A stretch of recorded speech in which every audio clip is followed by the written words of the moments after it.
All I think about these days, all I think about these days is getting at that goal that's in my heart. I need a reason to believe, yeah, maybe a cure for my disease. That song is by Blaine Long. My name is Matthew Blades. Meet my friends. Hi, it's Tim.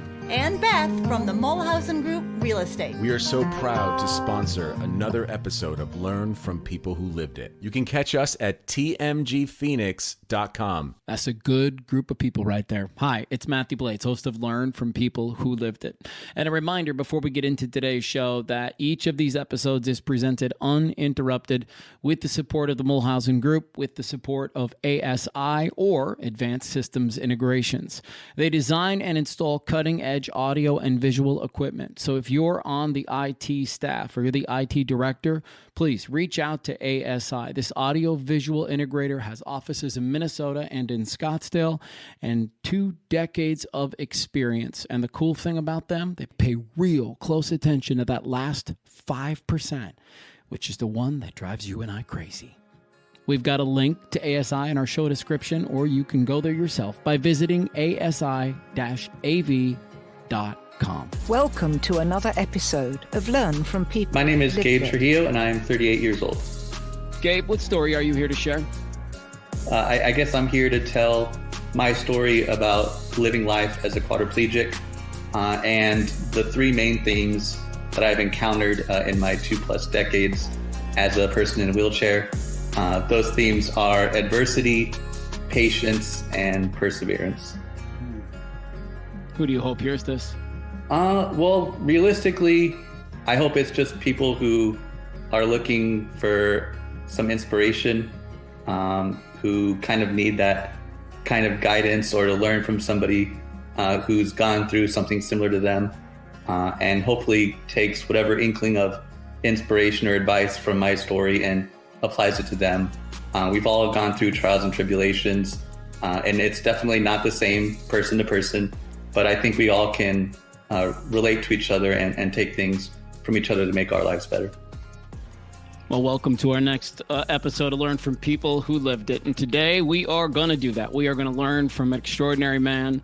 And I want to welcome Troy DeSmet along for the ride. Troy, welcome to the party. Hi, thanks, Matthew. Nice to meet you, Gabe. Nice to meet you. So let's jump right in, man. You kind of talked about, what's your story and trying to figure out exactly how you were going to navigate those waters. For me in this podcast, I love to start with the first 10 years of people's lives. I think it gives us a really good idea about, what were you like? What were your parents like? Brothers, sisters, environment, that kind of stuff. So, Gabe, do you mind starting there and just kind of walking us through your childhood?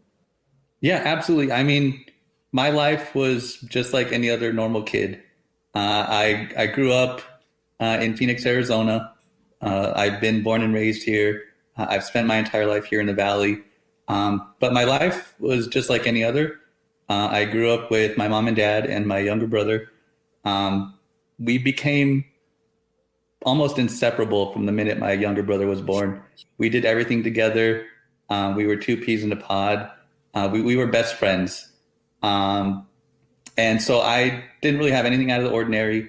Everything was simple. I enjoyed playing sports with my dad. He actually was our Little League baseball coach. So sports was a big part of our lives. Whether it was baseball or soccer, we were there doing whatever we can to be out there, spending time with him. We're a very close family. My entire extended family lives here locally. Actually, currently, my grandparents live down the street from me. So we always have those Sunday dinners still 38 years later after being born. So family is a really big part of who I am and who we are. One of the things that kind of sort of took me into where I am now is I was developed asthma at a really young age. So even when I love sports, I wasn't going to do anything to limit me from playing sports. So even when I was on the soccer field, I always had my inhaler nearby because I didn't want to let an asthma attack keep me from hanging out with my friends, doing all the things that 10-year-old kids do. But otherwise, it was nothing out of the ordinary. I enjoyed my childhood. It was good to say the least. It's so refreshing and so unique, isn't it, Troy? Because so many of the people that we talk to, the first 10 years of their lives is so volatile, and it's there's so many moving and exchanging parts. And so it's almost uniquely refreshing to hear the first 10 years described the way he did. Troy, if you don't mind, I'd like to bring you in right out of the gate, and maybe you could just, because you and I are both dads, and we've talked extensively about how to parent with your child versus how to parent on your child and all these things. And what kinds of things can happen for a child when they're brought up, loved, and appreciated? And, you know, all the things that it sounds like Gabe had in his life. What can be the difference between that child and somebody who doesn't have it? I think it sounds like Gabe, it sounds like you really felt the support to really go through and endure what it is you've been through in your life. So it sounds like that really laid a nice foundation for you. To really work through what it is you've gotten to work through in your life. Is that right? I get this almost every time I meet somebody new. They're like, "Oh my gosh, Gabe, you have such a positive outlook. I don't know how you've done it. You've lived a successful life. You're always positive and upbeat." And the first thing I always say is, I wouldn't be where I am today if it wasn't for my family. Mm-hmm. Whether when I first got sick, it was my grandparents literally coming in and spending every single day of a 9-month hospital stay with me at the hospital while my parents went to work, or whether it was my mom and dad spending times, taking turns, spending a night at the hospital so my brother didn't feel alone while we were going through this. I wouldn't be who I am today if it wasn't for the solid foundation, whether it was my brother, my mom, my dad, my aunts and uncles, the incredible support that they have. Is definitely the big reason why I am where I am today. I'm curious, Gabe, how old is your brother? My brother is 2 years younger than I am. So he just turned 36. Yes. So we definitely grew up really, really close. We unfortunately don't get to spend much time now since he lives in California, but we still Zoom chat every weekend and talk about our weeks and go through everything. But yeah, he's been a rock through everything that I've gone through so far. So you say you had a 9-month hospital stay. Is that when things start to kind of shift for you a little bit? Yeah, my entire life changed when I was 14 years old. So like you mentioned earlier, the first 13 years of my life were amazing, incredible, and I couldn't have any complaints about growing up as a kid. It's just when I turned 14 was the way my life turned all the way upside down. Not to quote a Fresh Prince reference there, but that's literally what happened. Since I did have asthma as a kid, I did have a couple of bouts of severe cases of illnesses, whether it was pneumonia or any other type of flu or cold symptoms. So I had been in the hospital before, but this one instance when I turned 14, it was just something different, and one thing led to another, and it changed my life forever. Yeah. So if you don't mind, man, can we walk through that a little bit? So you're in the hospital, and do you remember the day maybe where the guys come to you, the doctors and nurses, the team, and they say, "Listen, Gabe, we need to talk to you about something"? Yeah, it was kind of eerie. I was 14 years old. It was the middle of the night, and I had stumbled into my parents' bedroom and just said, "My lungs are so tight, I can't take a breath by myself." So they rushed me to the ER. Once I got there, my oxygen levels continued to drop and get worse. Doctors didn't know what was going on. My lungs kept tightening up, and it was impossible for me to breathe. So I was airlifted over to Phoenix Children's Hospital. Once it was there, my right lung ended up collapsing, and I fell into a coma. And this was in September 12th, 1997. So when I woke up from my coma, it was 4 days after I initially collapsed. And when I woke up, I was connected to a ventilator. I had tubes coming out of all parts of my body. I had no idea what was going on. And I remember vividly, my mom and dad were there by my side, and they could see me like kind of stressing out. But the doctor was there, and they're like, "Gabe, we need to tell you, you're paralyzed right now." And when I heard that, I didn't really know what to think. I was a 14-year-old kid. I was just going through freshman PE class. been a month into my freshman year of high school. So that was a completely new transition that I was going through. And now I've been thrusted into this life-changing situation. I was just in shock. I had no idea what was going to happen after that. Did you even at that moment do you think you understood the magnitude of that word paralyzed and all of the different ways that was going to come into your life? No, I had no idea what it was going to lead up to. Because of my situation back then, they didn't really know what caused the paralysis. So at first they're like, oh, don't worry about it. It's just a small symptom. It'll go away in a week. And then a week went by and nothing got better. Like, oh, well, then it's probably something else. It'll be fine in 2 to 3 months. So then 4 months go by and nothing worked. And after about a year and a half, doctors were just like, we don't know what's going on. So then for the longest time, I was living under the assumption of tomorrow you can wake up and start walking, or you could spend the rest of your life in a wheelchair. So it was definitely just uncertainty for the longest time after it happened. And I didn't know what to do after that. Yeah. What's it like as a 14-year-old to live in that ambiguity of not knowing? First, right off the bat, I just wanted to focus on the here and now. I just wanted to live like one day at a time, focus on the things that I could control at that moment.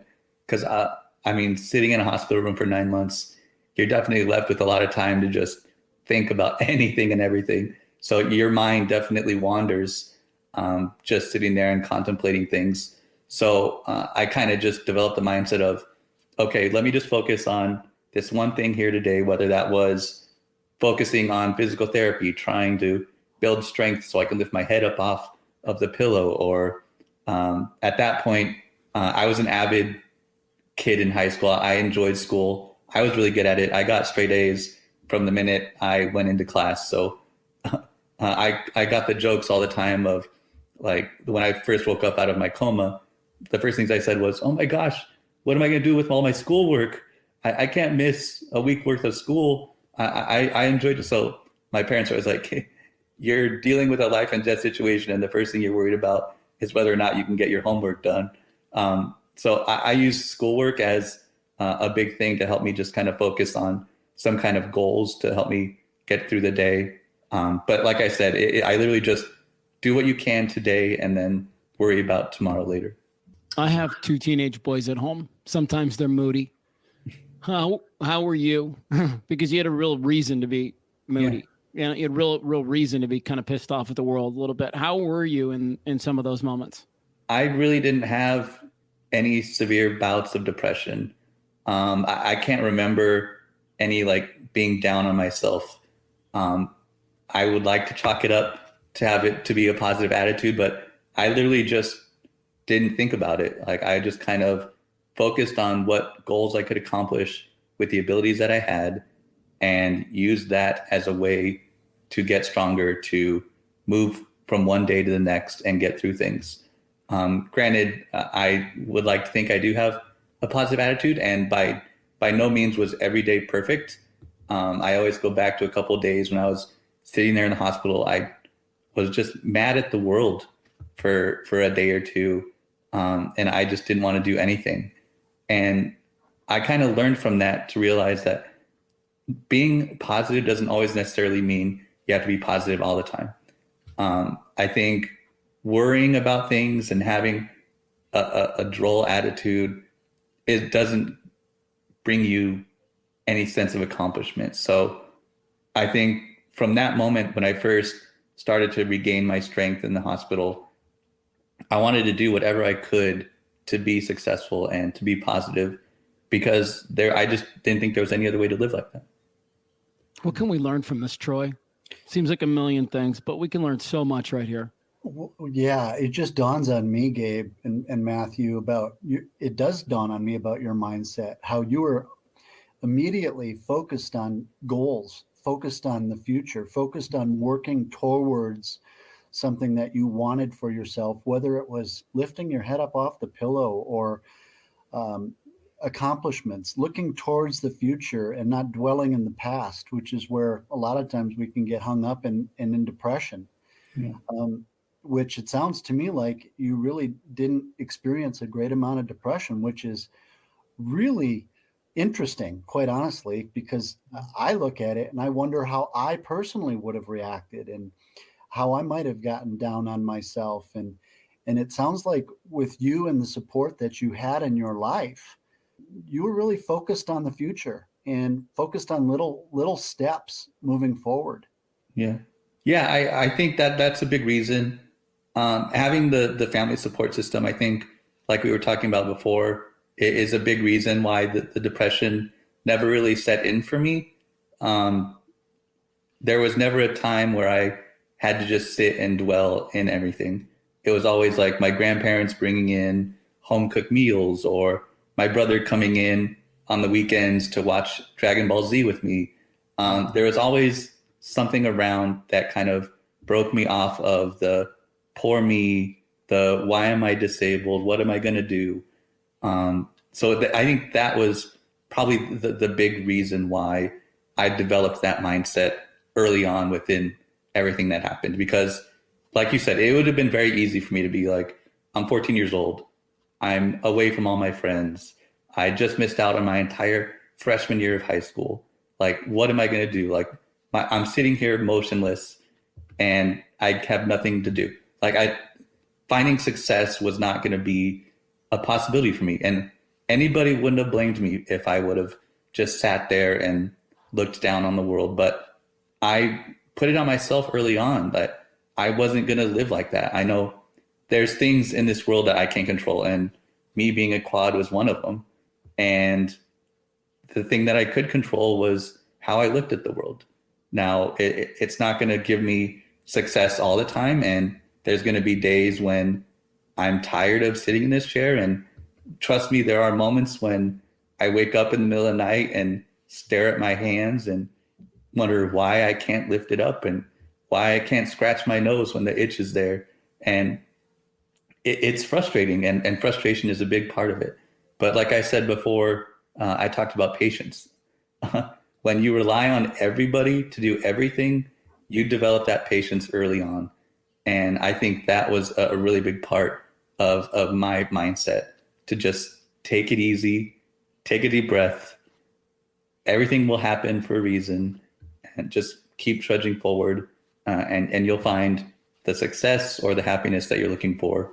You just got to keep trying it. You made a point, you made a statement there that really intrigues me around faith, around the meaning that you made of life. Did you practice a faith? Is your family do they have a religion that they practice? That's an interesting question. So I am Catholic by baptism, but as far as a practicing religion, I never really went to church much. Now, don't let my grandma hear that, but she's Presbyterian and she is as religious as you can get. She made us do our nightly prayer every night, and we did that, but just, I don't know, we never really grew up hardcore in any religion. So like my grandparents' side, they're Presbyterians and I was raised Catholic, but Sunday services were never really a thing for me. You would think in a situation like this, you would pray an awful lot. I never really did that. I don't know what that means or how that comes to be, but I just figured I'm in control of my own destiny and I can do what I want as long as I have the appropriate mindset. Now, don't get me wrong. God is a big reason. I do believe in God, but I don't know. I never really had that relationship with religion that most people would have assumed. There's so much to learn from you, Gabe. I mean, I always knew that I admired you, but I'm just growing to admire you even more. In series 1, we talked with Ryan Penny, who's a paraplegic, thanks to a bike accident that he had. And he talked about these nights, kind of like you mentioned a few minutes ago, where he'd wake up in the middle of the night and look at his legs and say, damn it, why aren't you firing? Why won't you just get this to go? In terms of you learning how to walk again or get some mobility back, did you guys go down different roads to try to regain some of that, or was it clear that it was far gone? Can you speak to that a little? After I spent that 9 months in the hospital, we never really had a definitive diagnosis yet. So we were still under the assumption that I could still regain some type of movement back. And for like the next 2 years, we did a bunch of different things to try and figure out if there was any way to reverse this paralysis. So over the next couple years, we did everything we could. We spoke with neurologists here locally to see if there was a rare disease that was causing this. We even traveled to UCLA to speak with specialists out there. We went to the Shriners Hospital. I think, ended up going to 10 different doctors over the course of 2 years. And all of them just were dumbfounded as to what could have caused this paralysis. We finally stumbled across a physician here in the Valley who diagnosed me with something that's called Hopkins syndrome. And it's basically a rare form of polio that's prevalent in asthmatics. And essentially, after these severe attacks, it causes your nervous system to shut down and reboot. And when it reboots, it loses the ability to produce the cells that actually trigger muscle movement between your nerves and your muscles. So at the time, there were less than 10 documented cases of this ever occurring. And it was always within one limb. So it would have happened and it would affect either an arm or a leg. For whatever reason, in my case, it affected all 4 limbs at the same time. And since it was such a rare thing, I was the only documented case ever of this ever happening. And so doctors really didn't know what to do because it was so rare. They're like, well, you could start regaining motion back in a day, or you could take the rest of your life and nothing would ever happen. Stem cell research was a thing that we considered, but we haven't really talked about it in years. Not because I'm not interested in ever walking again. Don't get me wrong. I'd love to do it, but I've just kind of chalked it up to I'll keep living life. And if an opportunity ever does arise, I would probably jump at it. But again, I'm just going to keep living life that I am right now and see what goes from there. Are you encouraged a little bit by some of the technology that you see with regard to some of this stuff? I mean, I've been seeing some things online. This guy has his legs in like basically like those therapy wraps, and it enables him to stand up on, and move. Are you encouraged by some of that stuff, or does it seem like? No, I'm definitely encouraged by them. I think there's definitely been some really good advancements. I've seen things where they implant some neurons into your brain and you can use your brain to move a machine around. That's kind of intriguing. I think there's definitely a lot of advancements for people with disabilities that are giving them abilities that they didn't think they would have just 5-10 years ago. I've seen those ones where they put the robotic things around their legs and they're up walking around on what like are robotic stilts. I think that's really cool. Again, for me, I think stem cell research is where my best chances are going to be. So I'm always reading that and seeing what we can do with that. Maybe a few years down the road, an opportunity comes up where I can try my shot at it and see what happens. But again, in the meantime, I'm just going to keep doing what I'm doing and seeing what happens. Troy, you didn't get to hear this because you didn't record with Ryan on his episode, but I want to say something that Ryan said to you and get your feelings on it. Ryan said at one point, I had to come to terms and realize that recovery didn't mean walking again. Can you talk a little bit about that and how that makes you feel when you hear that phrase? For you, recovery didn't mean walking again. I definitely have my own similar situation with that. When I was in the hospital, there were a lot of physical therapists there, and they did whatever they could to help build whatever strength that I could. But at some point, we had to have that conversation of, this might be the best that we can do. Now, that doesn't mean you need to stop working. You need to stop going to therapy and to stop achieving stuff that you want to achieve. That just means that we're at a road where you need to start thinking about adaptability instead of recovery. So that meant, let's try and see what you can do with the abilities that you do have.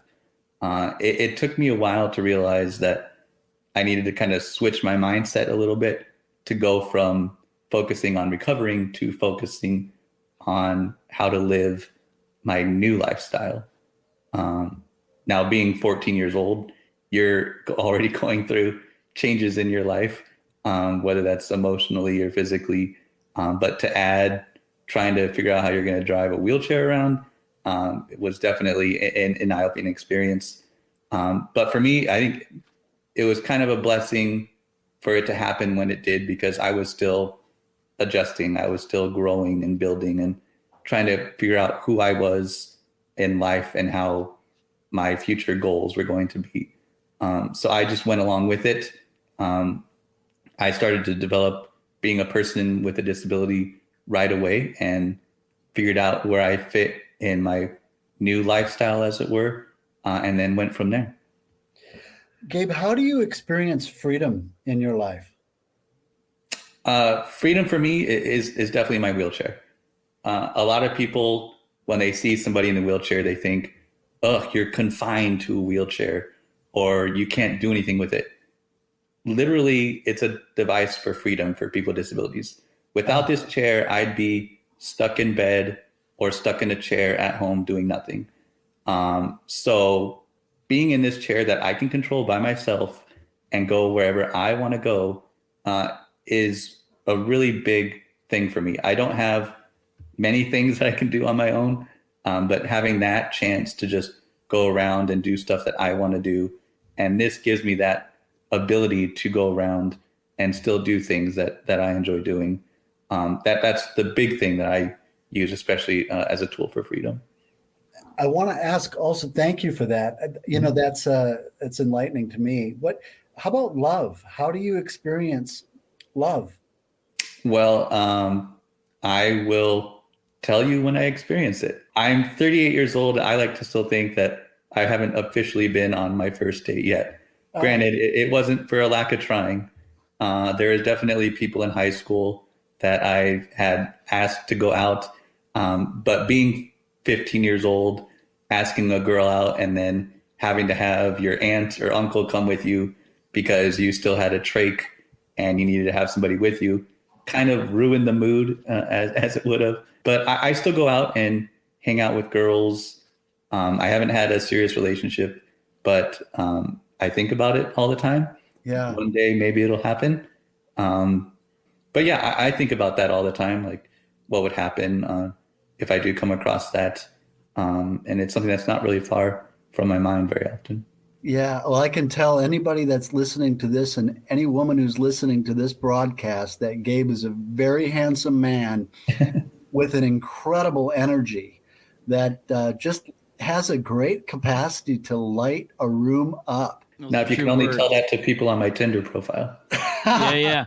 We'll draw it up for you. Well, I'm glad you asked that question, Troy, because I wanted to know something similar. It's like, so what are those joyous things in your life? Are you a sports guy? Do you like concerts? I mean, tell us a little bit about what you get to do that you love to do. First and foremost, I enjoy movies. I got my master's degree in pop culture, so I enjoy watching anything and everything. Me and my dad use the theory of if it's not worth watching more than once, it's not worth watching at all.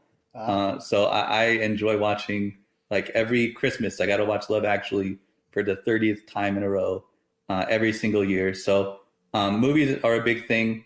Like I said before, when I was growing up, we're a big sports family here. We enjoy all the local sports teams. My family and I have had Arizona Cardinals season tickets since they've been here since 1988, I believe. I was at Game 6 of the World Series for the D-backs in 2001. Probably one of the coolest moments I've ever been in. I was there in 2008 when the Cardinals were doing their run. I was there at the NFC Championship game. Just experiencing that firsthand is something I'll always cherish. But I enjoy writing and reading. I'm an avid comic book fan. As you can see, if you're there looking at my video, I have sketches behind me. I love 80s pop culture stuff, Ninja Turtles, Thundercats, all that. I immerse myself in pop culture any way I can. It's just a hobby of mine, and I absolutely love it. I tell you what, I know you really want to break down patience, perseverance, adaptability. I know you've got a message for quads, and I think Gabe would love to address all of us on how to handle them in public. That's going to happen in part 2 of Learn from People Who Lived It with Gabe. We'll see you when you're ready for that. Hi, it's Tim. And Beth from the Mulhausen Group Real Estate. Thank you for listening to Learn from People Who Lived It. You can find them online at tmgphoenix.com.